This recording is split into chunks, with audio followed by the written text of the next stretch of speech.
What is our project today? I see we got all kinds of goodies here. A light fixture to go into a bathroom, some dimmer switches, a smoke alarm and carbon monoxide alarm combo, some springs, ooh, toilet wax ring.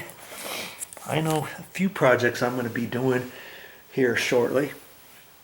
And a GFI outlet, yes, this is what I'm going to be showing you today, how to install a 20 amp GFI outlet. If that's what you want to see, stick around. Oh, I thought I was going to have some help with this project. Where are you going? I got to do this by myself? Okay. All right. I've got a GFI electrical outlet that needs to be installed out here on the deck, and I just happen to know that this electrical outlet, this GFI, this existing one, is bad. And I made an entire video on that before, and you'll just have to find it on my channel. I show you how to troubleshoot, because there is an existing GFI outlet here and it just wouldn't reset itself with the breaker on or off. It wouldn't reset itself, so I know it's a bad GFI. If you have power coming to your box, and you can verify that you have power coming to your junction box, and if your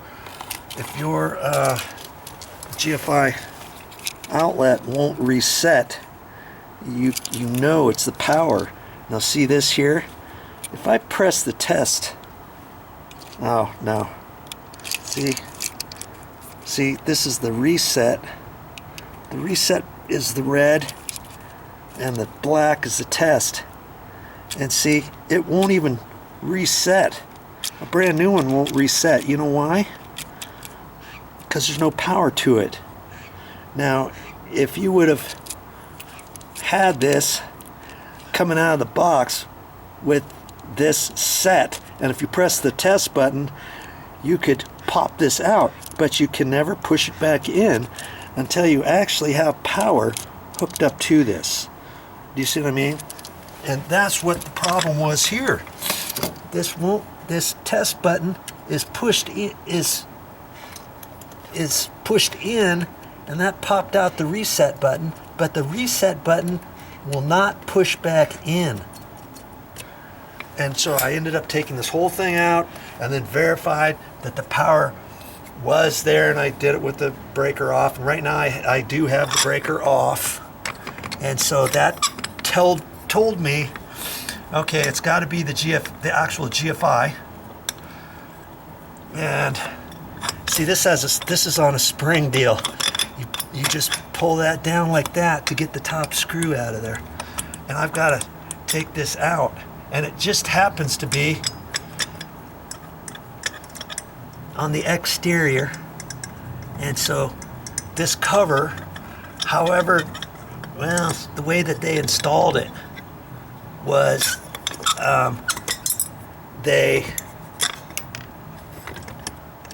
these screws are actually long screws that, no, these aren't, sorry about that.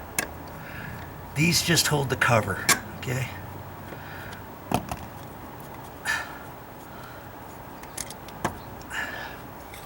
And I'm gonna save that, I'm gonna reuse that. And this is a little foam deal, and the sides were on there, and it was so old, these sides came out. Well, usually you've got a foam cover on there, and I happen to have some foam covers. There's actually two in here, and they give you different holes and stuff to pop out, and I'm going to end up reusing one here because the air gets in there, and if you don't have a foam cover plate like this on the inside box too, where it comes out of the wall, because I know there's a junction box on the wall because this is screwed right to that, you'll get air in there. And so some people, it's funny, some people just have this foam cover on the outside and they don't do anything on the inside. If you do that, you'll still fill air through there, because you can get air up through here from outside because we're out on a deck, okay? And the air will still get up inside this box, and it will go into your junction box. And if you were to take the cover plate out, because this is an exterior wall, take the cover plate out inside your house, you'll feel, if it's cold outside, if it's in the winter, you'll feel cold air coming through there. And if it's hot in the summer outside, you might feel hot air. So I even took these and I put one on the interior cover. And I made a video of all that stuff too. You're just gonna have to keep watching my channel, man. I show you all kinds of stuff. So see, this one I'm not gonna use anymore. I'm gonna reinstall a new one out here. And let's just, well, right now the power's off, and I can't reset that. And then even when the power's on, I can't reset that. And that's why I'm replacing this, because I know this this GFI, it's just a bad GFI. This has been sitting in here for 15 years. I know the condos here are 15, 16 years old. And see, this one just happens to have a red button and a black button. These have white buttons, and it cracked me up at the store. I found one with the white buttons, okay? Exactly the same as this, but this one is was $2 cheaper than the one with the white buttons. I don't know why.